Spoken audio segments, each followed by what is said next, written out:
देश के प्रधानमंत्री और देश के गृह मंत्री राहुल गांधी पर खुलकर झूठ बोल रहे हैं और उन्हें कोई एक्सपोज नहीं कर रहा है। धारा 370 और आरक्षण पर एक बार फिर अमित शाह ने झूठ कहा है, गलत बयानी की है। मगर दूसरी तरफ भारतीय जनता पार्टी के नेताओं की कारस्तानियों पर गोदी मीडिया प्रधानमंत्री नरेंद्र मोदी और अमित शाह से कोई सवाल नहीं कर रहा है। दो खबरें और दो नेता आपकी स्क्रीन पर दोस्तों, ये हैं मणिरत्ना और इन्हें आप प्रधानमंत्री नरेंद्र मोदी और अमित शाह के साथ दे सकते हैं। आप जानते हैं इन पर क्या आरोप है? इन पर आरोप है विधानसभा और चलती कार में महिला के साथ बलात्कार करने का। विधायक हैं, गोदी मीडिया इस पर बवाल कर रहा है, प्राइम टाइम डिबेट कर रहा है। बलात्कारी विधायक क्यों दिखाई दिया प्रधानमंत्री के साथ? क्यों है वो चहेता प्रधानमंत्री का? और दूसरी मिसाल राजस्थान के deputy chief minister Premchand Bairwa के बेटे की। जी हां, सरकारी गाड़ियों के साथ यह व्यक्ति इंस्टाग्राम रील्स बना रहा है। यह है सरकारी ताकत की हनक, यह है अहंकार। और प्रेमचंद बैरवा ने इस पर क्या कहा है, यह आप सुनेंगे ना, आप हंस हंस के लोटपोट हो जाएंगे। मगर सबसे पहले दोस्तों, मैं बात मणिरत्ना की करना चाहता हूं। मामला बहुत गंभीर है। यह व्यक्ति जो दिखाई दे रहा है, इनका नाम है मणिरत्ना, और जैसा कि आप देख सकते हैं, ये न सिर्फ प्रधानमंत्री नरेंद्र मोदी के साथ हैं, बल्कि देश के गृहमंत्री अमित शाह के साथ। इनकी हरकत आप सुनेंगे ना तो आपकी रूह कांप जाएगी।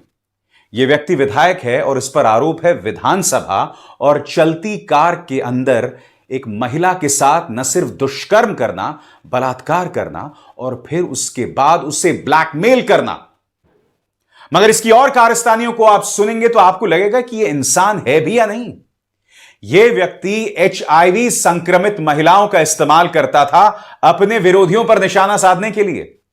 यानी कि जो एड्स पीड़ित महिलाएं थीं, उसके जरिए वह अपने विरोधियों पर निशाना साधता था।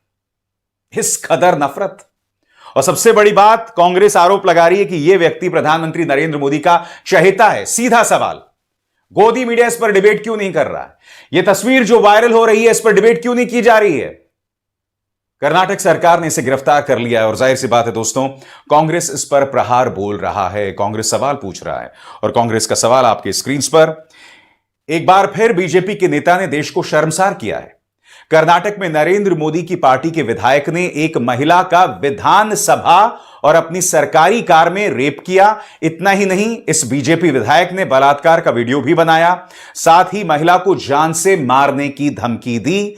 इस विधायक का नाम मणिरत्ना है। मणिरत्ना खुद को नरेंद्र मोदी का चहेता बताता है।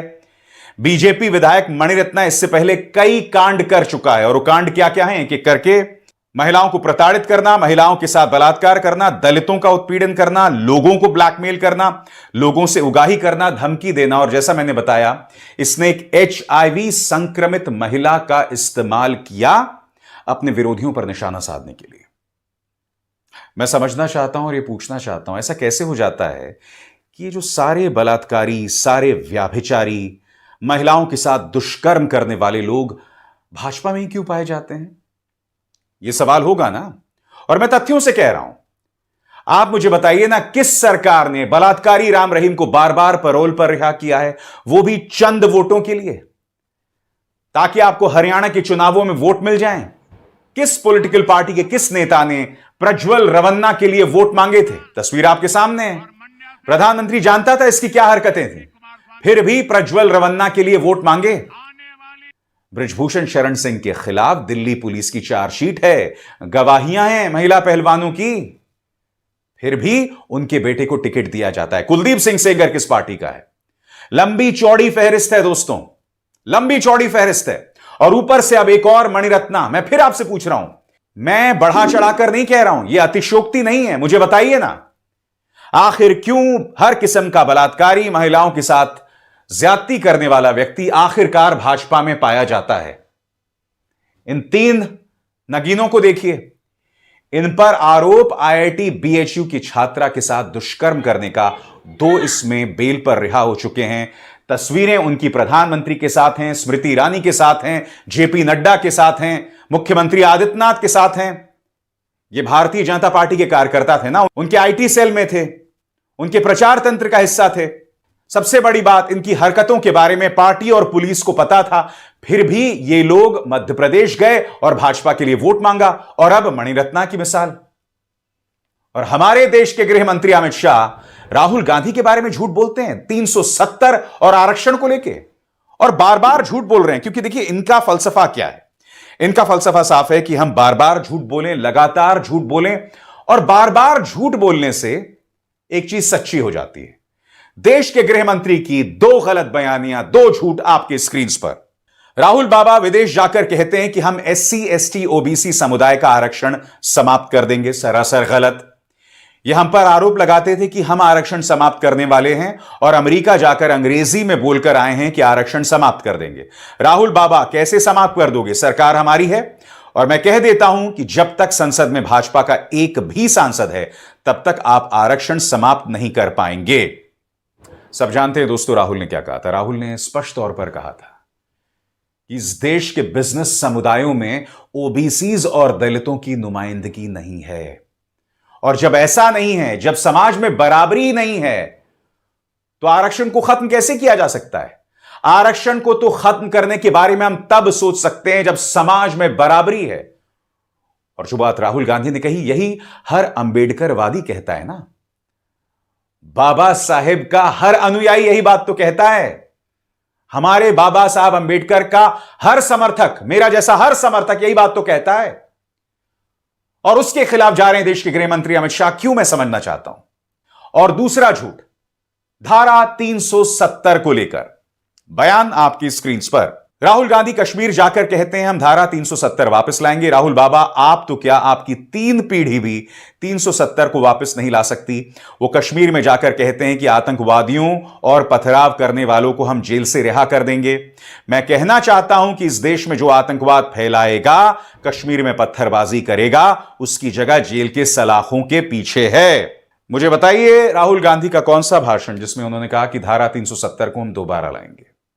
नंबर 1, वैसे भी अभी 4 साल आपकी सत्ता में है ना, तो जब आप केंद्र में हैं तो राहुल गांधी 370 कैसे ला सकते हैं? वो देश के प्रधानमंत्री नहीं है, उनके पास 400 विधायक नहीं है। खैर, 400 तो आपके पास भी नहीं है, मगर 300 तो थे। तो कहने का अर्थ साफ है, ना सिर्फ झूठ बोलो बल्कि इलॉजिकल बातें करो जिसका कोई तर्क नहीं, कोई जमीन नहीं, बेसिर पैर की बातें। अरे 370 एक व्यक्ति कैसे दोबारा ला सकता है जब वो सत्ता में ही नहीं है? यह सवाल तो किया जाएगा ना। और अपने नेताओं की हरकतों पर कोई सवाल नहीं। इनसे मिलिए, यह है Premchand Bairwa, deputy chief minister. इनके बेटे देखिए दोस्तों किस तरह से इंस्टाग्राम रील बना रहे हैं, पुलिस की गाड़ी का इस्तेमाल करके, सरकारी गाड़ी का इस्तेमाल करके। डेप्यूटी चीफ मिनिस्टर साहब का कहना है कि 18 साल से कम है।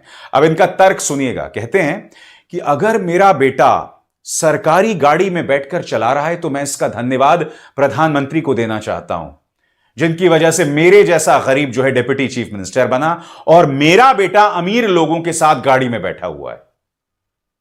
सबसे बड़ी बात, 18 साल से कम उम्र के लोग गाड़ी चला रहे हैं, कानून के खिलाफ है। और जनता को मूर्ख बनाना छोड़िए। ये हरकतें गरीब बच्चों की नहीं होती हैं।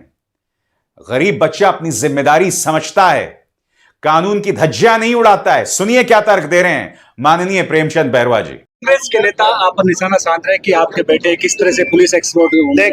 देखिए, ये मेरा बच्चा अभी सीनियर स्कूल में पढ़ता है, और उसके साथ में स्कूल के बच्चे वो आपसी में दोस्त हैं।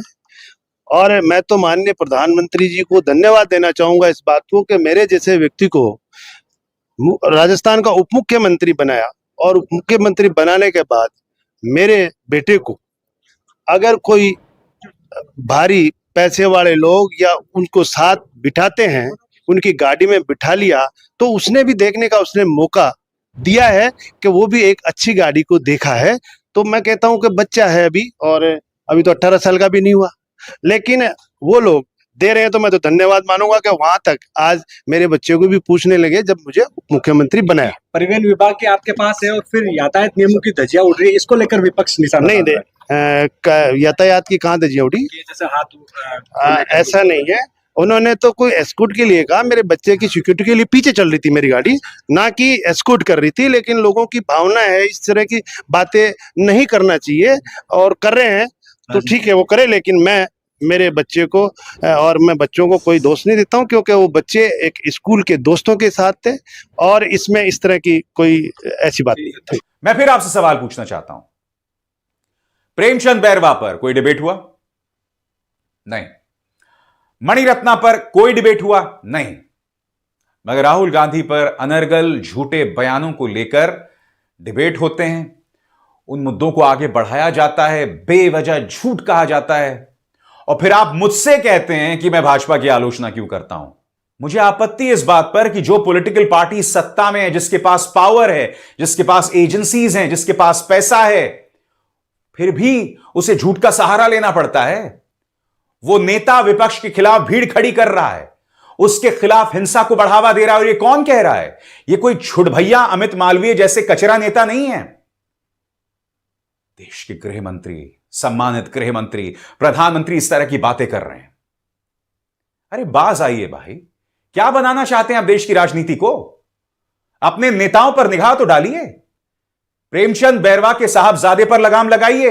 आज ये इस तरह से गाड़ी में घूम रहे हैं, सरकारी गाड़ी का इस्तेमाल कर रहे हैं, कर इसी गाड़ी के नीचे न जाने कौन आ जाएगा, और ये चिंता है। इससे आप मुंह नहीं मोड़ सकते हैं, बिल्कुल भी मुंह नहीं मोड़ सकते हैं। इसलिए झूठ बोलना बंद कीजिए और मुद्दे पर आइए, और गोदी मीडिया भी अपने फर्ज को निभाए। अभिसार शर्मा को दीजिए इजाजत। नमस्कार।